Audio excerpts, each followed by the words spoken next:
My name is Breann McAndrew, and I will be presenting my research on characterizing the HIV care continuum for Black and Latinx people living with HIV in South Los Angeles. In LA County, Black and Latinx people living with HIV have low rates of retention and care and viral suppression. Of the 50 high-priority areas identified in the National Ending the HIV Epidemic Initiative, LA County has the highest counts of new HIV diagnoses and people living with HIV. Of the 8 LA County service planning areas, South LA has the second highest rates of new HIV diagnoses and people living with HIV in LA County, where 96% of residents are either Black or Latinx. Given the high prevalence and incidence in South Los Angeles and the limited understanding of the HIV care continuum for Black and Latinx South Los Angeles residents, we aim to characterize the HIV care continuum among newly diagnosed HIV-positive patients from Martin Luther King Jr. Outpatient Center, a county-run HIV clinic in South LA. De-identified demographic and serologic data were extracted from the electronic health records containing information on the 281 individuals identified as newly diagnosed with HIV at MLK Outpatient Center from 2016 through 2020. Because the data we received came from clinical charts, the data required extensive cleaning before analysis. Descriptive and bivariate analyses were conducted on self-reported demographic characteristics and care continuum outcomes. Individuals were monitored through the end of the calendar year after diagnosis for treatment and care continuum outcomes. Individuals diagnosed in 2020 were only included in analyses of linkage to care and prescription of ART. The results of the descriptive analysis on care continuum outcomes are shown here.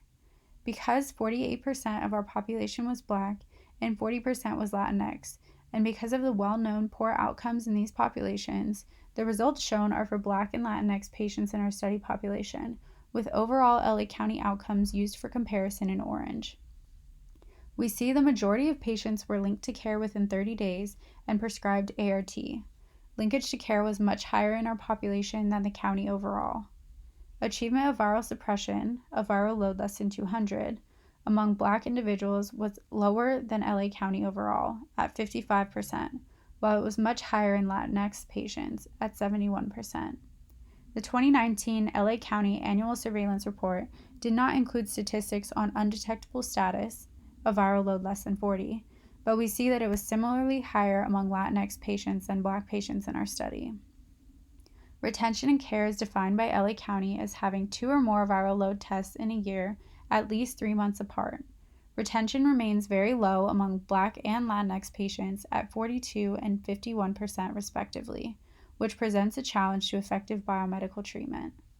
Low retention is reflected in the high percentages of 23% of Black individuals and 17% of Latinx individuals becoming viremic again after achieving viral suppression.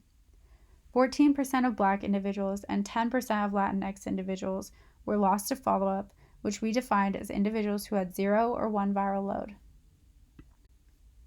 Despite higher linkage to care and ART prescription rates in LA County, achievement of viral suppression and undetectable viral load remain low, particularly among Black patients. Even when viral suppression was reached, about 1 in 5 Black patients and 1 in 6 Latinx patients who achieved viral suppression became viremic again, revealing that sustained viral suppression remains a considerable challenge. This finding is consistent with low rates of retention and care. Longitudinal studies are needed to characterize the HIV care continuum because they reveal disparities that may otherwise be missed, and studies show that they provide more accurate insight into long-term outcomes than do cross-sectional studies, which may overestimate successful treatment outcomes. Continuous retention and care must be a top priority for public health intervention, as it is critical for HIV treatment at the individual level and reducing HIV transmission at the community level. More work needs to be done to understand the barriers to retention and treatment adherence to develop strategies and interventions that respond to the unique needs of people living with HIV in South LA. I would like to thank my mentors, Dr. Joseph Daniels, David Lee, and Teklehaimanot for their support and guidance.